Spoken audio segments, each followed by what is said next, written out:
Hello there. Welcome to another edition of Knocks to Nuggets. My name is Oluwayomi Ute. Such a joy to come your way this beautiful Monday morning. A big shout out to every single person.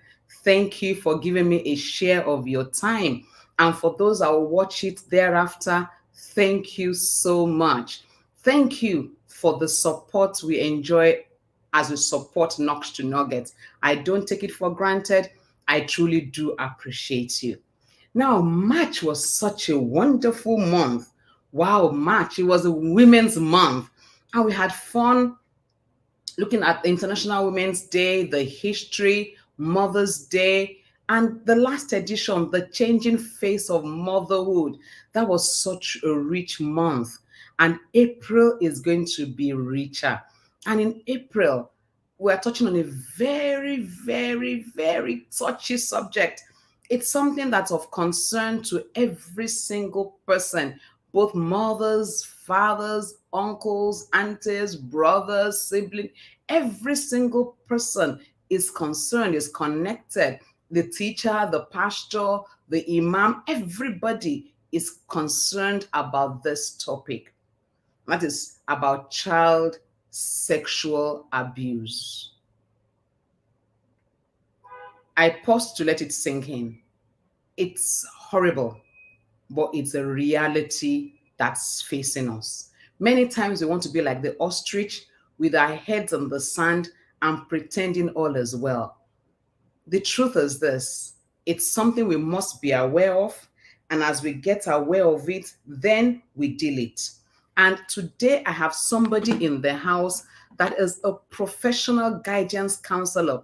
She is a life coach who uses the tools of NLP, neuro linguistic programming, psychotrauma healing, and family system engineering for therapy and repatterning. She is one person that helps people discover their purpose in life while uncovering their innate abilities and hidden potential. Her profile is so long, but one thing that strikes me that she's a child safety advocate, and she has passion when you talk about children. When I had a conversation with her, it was not supposed to be a brief thing. We almost stayed for almost an hour talking about this very touchy subject. Presently, she serves as the Chief Operations Officer at the Center for Sex Education and Family Life. She believes that every human being is created to fulfill a purpose in life without which our joy is at stake. Ladies and gentlemen, help me to receive to the Knox Nugget platform, Ebun Fawole.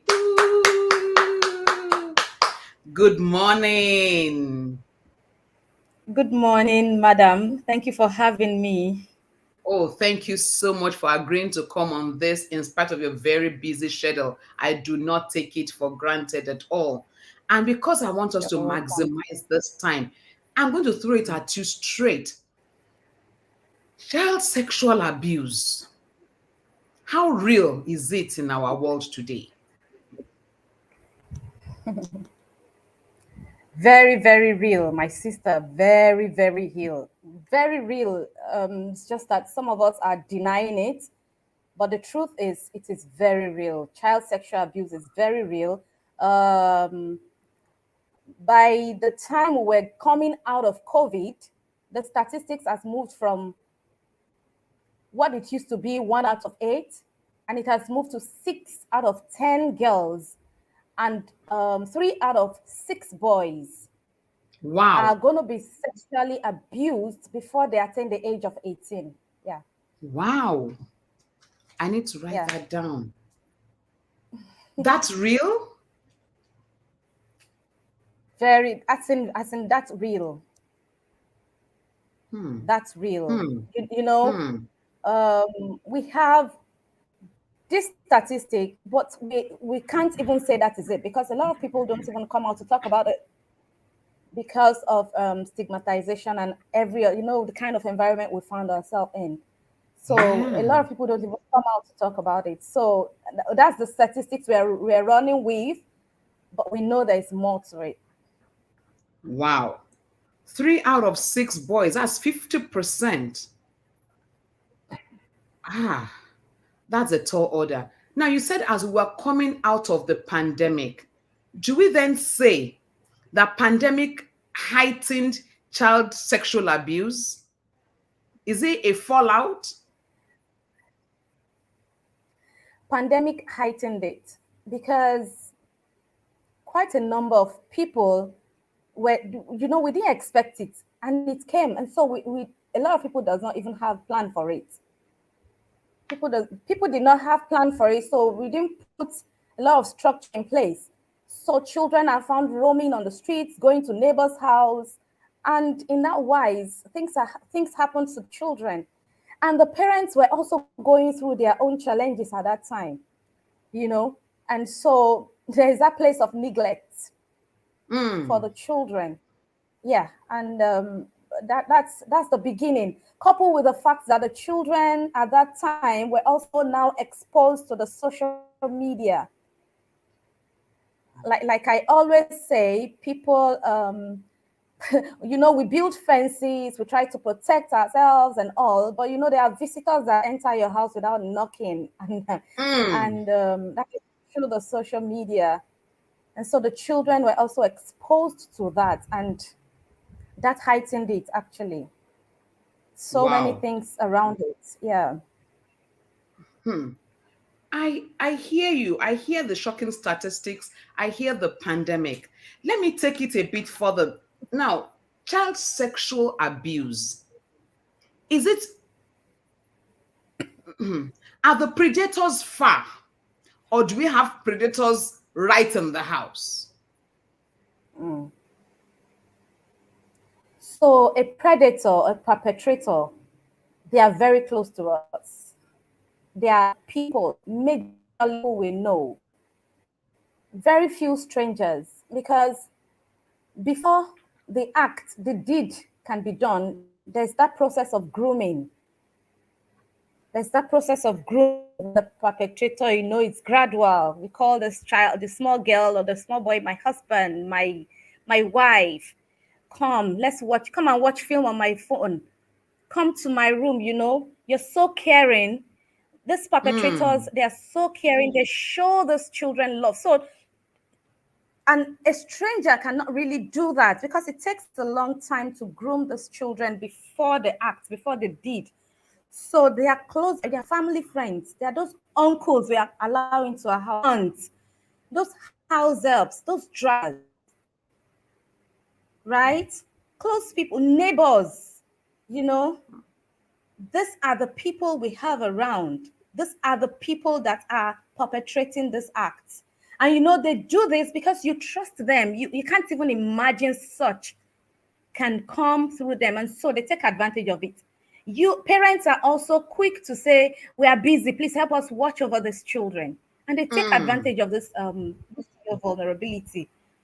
And so, Wow. in the process of introducing the children to different kind of things, it happened. And they tell the children, don't tell it. Mm. I love you. It's because I love you I'm doing this. It starts with that. Wow. They buy you sweet. Take for example, in a situation where the mother does not really have, the parent does not really have to give.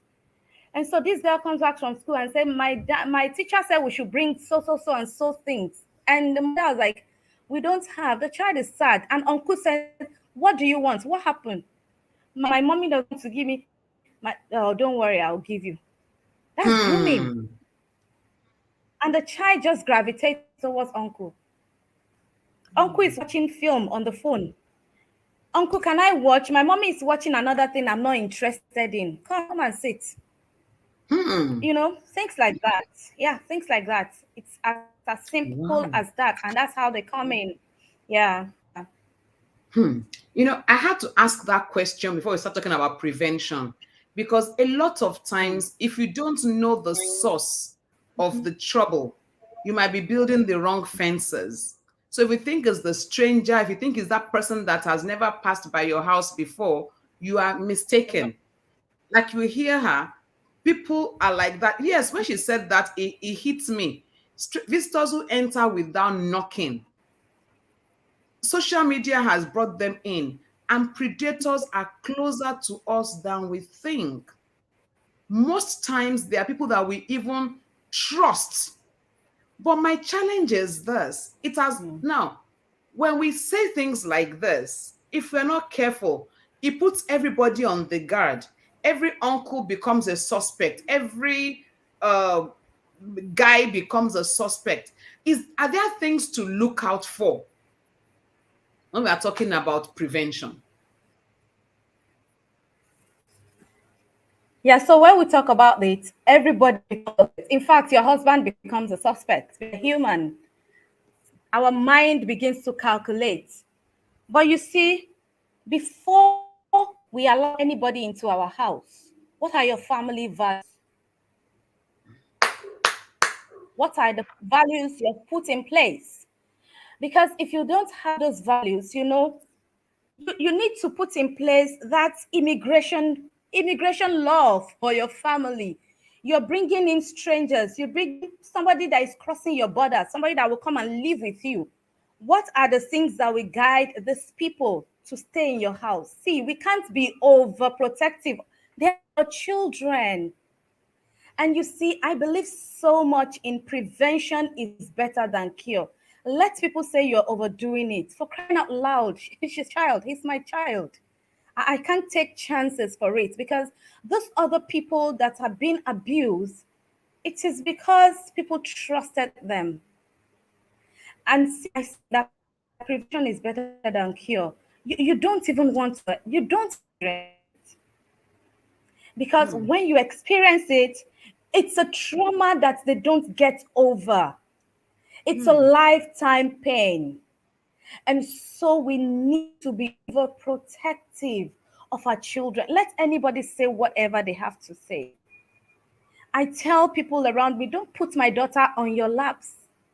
Her dad knows that. Put my daughter on your laps. I have heard stories, different kind of stories of uncles. You see, there was a time, okay, so there's this girl I worked with. I have worked quite a number of them. So there's this girl I worked with. In fact, that was the most, it was a very challenging one for me, because this girl, they moved from a particular environment to another one into their own personal apartment. But they moved in before the house was completed. So they have the carpenters still working in the house. And and before they knew it, the woman will be like, oh, the carpenters are around. She wants to go to the market, or she's going to her shop. The children can play. And the carpenters, there's a particular carpenter that, and he's like 6 years old. The number of days that the carpenters worked in the house, these are the number of days that this girl was being abused by that carpenter. And and the mom will come, the mom will be like, Baba Carpenter, Baba Carpenter. The woman will shut her. She wants to put her in trouble. This man that we have known, that's helping us, that is not collecting too much from us. And so by the time the carpenters finished working in the house, the woman felt the neighbors are the ones, they're the next people, they're the next set of people that can help her to take care of her children while she goes to her shop. And she said, you see those neighbors, they speak good English, and I want you to be speaking English. And so she exposed that to another round of abuse. And the girl went on and on from the age of 6. And she eventually did not know how to create boundaries around it.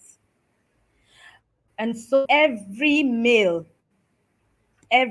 she came in contact with became her abuser. Her mom said she should shush.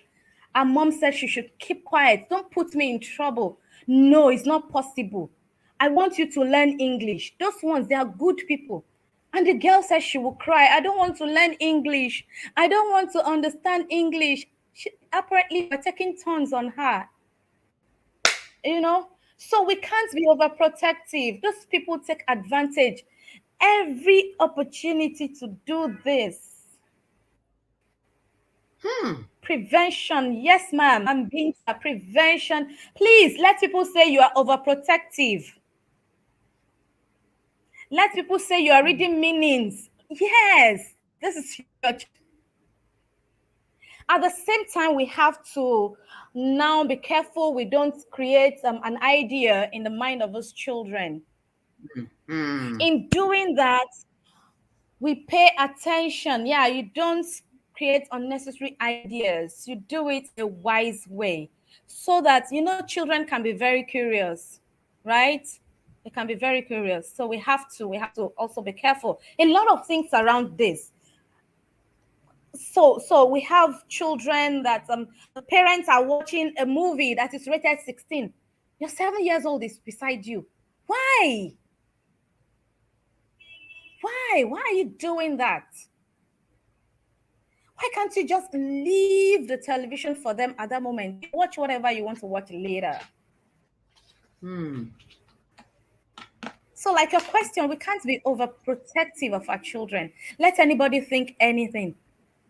By the time the children grow up, by the time they can stand on their foot, you would have exposed them to a lot of things. You would have Hmm. unconsciously, in a subtle way, in a subtle way, instilled some moral values into them that go a long way. Hmm. And this other thing I Wow. want to say, please don't call. Let's educate our children as early as possible. Tell them the name. It is penis. It is vagina. So that when somebody is Hmm. touching their vagina, they say, Uncle Tayo is touching my vagina. Auntie Rashida is touching my penis. Very important. Hmm. Hmm. Very, very important. I'm listening to you and I'm saying, wow. Because when we were growing up, these things were like the forbidden names. Nobody talks about them. We were, all of these things was practically unheard of. I mean, we were free to go to any uncle, any auntie. We could, I mean, and we knew that everybody had very high moral values. But it's like today, the moral values have been totally eroded. But you said something that struck me, and I want to pull it out and maybe make you talk about it a bit more. You said we should beware of strangers that come in without knocking. So that uncle next door, that auntie next door could abuse your son or daughter. But then you talked about the fathers. Have we gotten to that point where fathers are also abusing daughters? Oh my God. Oh my God. We have fathers doing that too right now. Like I said, I have quite a number of cases around me. I have a family where the father was actually sleeping with two of his daughters, two of them, to the point that one of them got pregnant, the oldest one got pregnant. And funny enough, when the man is doing that, the woman is aware. In fact, when the children refuses, the woman begs the girls to say that please just allow him. Please, just because the man will beat the hell out of. So the man just feels the Wait, woman is wait, not wait, satisfying wait, him wait, anymore. wait, wait. Sorry. Are you saying the mother is aware that the daughters given birth to the man, so the man is their father, Hmm. or they are Mhm. not their step daughters or something? The man is their father. The And the man woman is is their white, father. and the woman Two is girls. aware. The woman is aware. Jesus. The woman is aware, and it's just funny, when we talk about gender equality, when we talk about bias, please let's know what we are fighting for. Mm, Let's know what we are fighting for. Who are you? Can you really put your foot on the say this is me, and you're not just ranting? Because this woman was so helpless. I don't know. I don't know how helpless somebody can be, and the man just sees it useless. So she's not able to provide anything, and she's not satisfying the man sexually. And you know the funny thing, she does not want to leave her marriage because she does not want her marriage to break. So she was using her children as a sacrifice to satisfy the man. We wouldn't have Wow. known anything if the girl, the first child, was pregnant. The first one became pregnant, and by she was 16. Yeah, 16. The two, one is 14. One was 16. One was 14. Yeah, so the 16-year-old got pregnant, and people were like, "What happened? How did she get pregnant? Who impregnated?" They were keeping quiet. So it was time to give birth, and they said they needed to operate on the girl, and there was no money. And that was when they approached my organization to be like, see, this is it. So what happened? Who impregnated her? Who is your boyfriend? The girl will look at the mommy like this. Who did this? The girl will look at, I'll be like, okay, madam, this girl is not you. That means you know the person. What happened? And so she busted and she started crying. Like it was her father, this, that. I said, really? What happened? She said she doesn't want to lose her marriage. I said, are you sure there's a marriage? Are you sure there's still a marriage? Are you really, really sure there's still a marriage? You get. So men are doing it. As in seriously. We have fathers doing that. Or a situation where a woman offended her husband, and the man was so angry, and she thought of what to do to make the woman feel the pain, and told them to hold their 4-year-old daughter, and he penetrated her. No. They are crazy, No. right? They are crazy, right? Yes, they're crazy, right? They are really, really crazy, and crazy things are happening. Yes, in this Nigeria. Yes, in this Nigeria. So we don't people don't come out to talk about it because of the stigma, because of the and when we say we want to assist them by taking it to the court, they will tell you, please, we don't want to make any case out of this. We don't want to make any case out of it. That is how and so with that, we just wonder, it's only God that can help us to eradicate this. And like I said, a lot of things are happening on the social media. So children are being exposed. I'll send you a video after this where we have incest, children of the same parents taking turns on themselves, and they recorded it.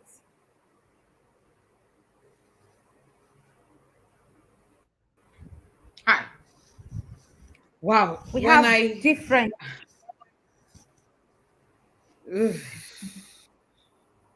Now Madam, I it don't is know. that bad. So when we When I say see let's prevent it, let's educate our children, please, please, let's do it.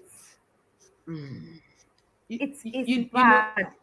And when when the truth is, it is not a pain they get over. They don't get over it. Therapists can only try. I tell you, this month of April, we go round. It's a National Child Sexual Abuse Prevention Month. A lot of survivors get triggered all over again. So that's why we say people don't get healed, because every time somebody come out to talk about their abuse, they get triggered again. They get triggered again. So it's but better there's we prevent it. It's better it doesn't happen. yeah. Now, before we go to the prevention, Lagos State has laws. I know Lagos State has been doing a whole lot about this child abuse thing. But Gilbert is Yeah. asking, is it enough? Lagos State has laws, yes, but is this enough? So Lagos State is still in the whole 36 states of the Federal Republic of Nigeria. I give it to Lagos State. Lagos State is really, really, really trying with their domestic and sexual violence agency. They are really, really, really doing a lot. I give a shout out to that agency because, they are not doing it alone. They collaborate with all organizations. They also know that they can't do it alone. So they collaborate with all organizations that focus on domestic violence and child sexual abuse. And is it enough? It can't be enough. We need you. We need everybody to join us in this. It is not enough. Like I said, there are some states that have signed in the Child Rights Act, and there are states in this nation that have not signed it. They are not interested. They are not just interested. Yeah, they are not just interested because it's going to affect them. I'm sure you know that there are states in this country that they marry their 10 years old, 11 years old to their 50 years old men. That's abuse. It's their culture, it's their way of life. So this group of people will not make it possible. But you see, Wow. gradually, if we continue with it, I believe we might not be able to put an end to it, but we can, of course, achieve a lot. Together, Yes. together, we can do it. I totally agree with you that together we can do it. Time is fast spent. Today is being more of opening our eyes to the reality that these things truly do exist. Because when I saw children's sexual abuse and child abuse in children, I mean sexual abuse in children. If it's domestic, I understand. Sexual abuse is that really a serious matter? But you've opened our eyes to see that it is actually real. It's something we must be aware of and deal with decisively. So this edition has been to throw up the issues. In the next edition, you'll be talking to us about practical tips. How do we prevent? I also know that you have a campaign running that I think every woman should get involved in. And it was that campaign that actually caught my attention when I reached out to you. There's a campaign about the Super Kids book. We were going to talk about that in the next edition. So, in the next edition, yes, Julie, she really has to come back. There's a lot to talk about, and time is fast spent. So, next week, Monday, she has agreed she'll be with us next week, Monday. We'll be talking about the practical tips. How do we prevent? So, now we know it's real. Now we know it's happening. Now we know that it's happening not with strangers, but those that you call friends and family. How do we prevent it? And then what is this Super Kids book all about? What is in the book? How does the book help us? What can we do? What can we do to help children? What can we do to help fathers? What can we do to help mothers? What can we do to raise children that are free, that are totally free from being predators? Those are the questions we will be answering next week, Monday, by the grace of God. So, Ebon, I'm going to call it a day today. I have goose pimples all over me. But before we call it a day, can I have your semi-final word because you are coming back next week, Monday? As we go into this week, what should we be looking at? What should we be Yeah, doing? yeah. As we go into the week, I love the word as we go into the week because time is of essence. So we need to know that our children are also going on holidays. Please and please, this is the time. This is the most dangerous time. There are holidays where mothers are still going to the office. It's not as if mothers have holidays like that. If you're going to Yeah. even have Easter holidays, Friday and Monday. And so we are quick to look for where to put our children. Please make adequate arrangements. Please make adequate arrangements for these children. I was at a salon yesterday and a lady brought a 1-year-old girl to the salon to make her hair. You can't believe she just left the child, put 500 naira in the child's hand, and said, Mama, something, the woman that is making hair, please, I will come back. It was around 11:30. I will come back and pick her by 4. That's her free time, right? She feels she's free. And these are the mistakes we make. Please, the children are going on holidays. Make sure you make adequate arrangements how they can be safe. Please, please, let's do it. Like I said, it is a terrible experience because they don't come out of it. Let's talk more about it. They don't come out of those things. They don't come out of the trauma. Could it be that these people you see, angry people on the streets, the history can be traced to abuse? So please, let's help them. Let's help our children grow well. Let them. Please don't let it be like it is a crime to be a child. It's not a crime to be a child. Thank you very much, Yomi, for having me. Thank you so much. Thank you so Yeah, much, something Ebun. saying So that much, I cannot be depressed this morning. Yeah. So let us prevent the everlasting depression, the pain that it would have caused. Let's prevent it. So let's do what we're supposed to do. Thank you very much, Thank you. everyone. Thank you so much. Thank you. I'm reading the comments. Thank you so much. We'll talk about the practical steps next week, Monday. Thank you. Thank you so much, everyone. I truly do appreciate you. Wow.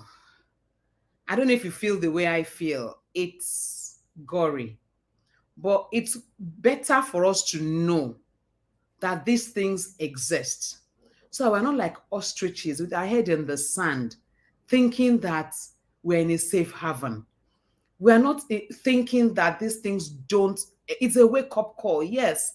And I'm happy she could paint that picture well with true life examples. These two stories, when she told me backstage, I freaked. Maybe that was I could control myself a bit, but even at that, I have goose pimples all over. As we children go on holiday, mothers, please, I beg us, by the mercies of God, plan for them. Don't just drop them with a neighbor. If need be, find a properly certified crèche to put them because you are still at work. I know the times are beautiful, so women cannot be full-time housewives. I totally understand. But let's ask the Lord for wisdom. Let's ask Him for guidance. Let's ask Him to show us where they can be and they can be safe. Like she said, that trauma is lifelong. It's something they battle with again and again and again for the rest of their lives. I've had to deal with adults that when I traced the story, it went back to their childhood. And then they broke down and they started crying and said, Yomi, I can't get over it. It's tough to get over it. So mothers, please, and fathers also, let's create a safe haven for these children. They are gifts from God, and the wisdom of God will rest upon us as we put them and treat them and train them in the way of the Lord. Next week, we'll be looking at practical ways to prevent sexual child abuse. Wow. Well, let's come out of it. Let's snap out. Let's snap out. Let's snap out. It's still a good day. It's still a glorious day. The information is there to get us aware, not to get us depressed. So even me, I'm snapping out of it. Grace is available to us. But never forget it. If you can think it, you can be it, you can do it. April is that beautiful month. April is the month of open heavens. Something good, something great, something mighty is coming your way in this month of April. You know what God said to me this month is remind me of my promises every day. Dare to remind God of His promises, and His promises to you, they are yea and amen. Nothing can change it. So until I come your way next week, Monday, never, ever, ever, ever forget it. Together we win. God bless you. Have a fantastic and joyful week ahead. Love you big. Bye for now.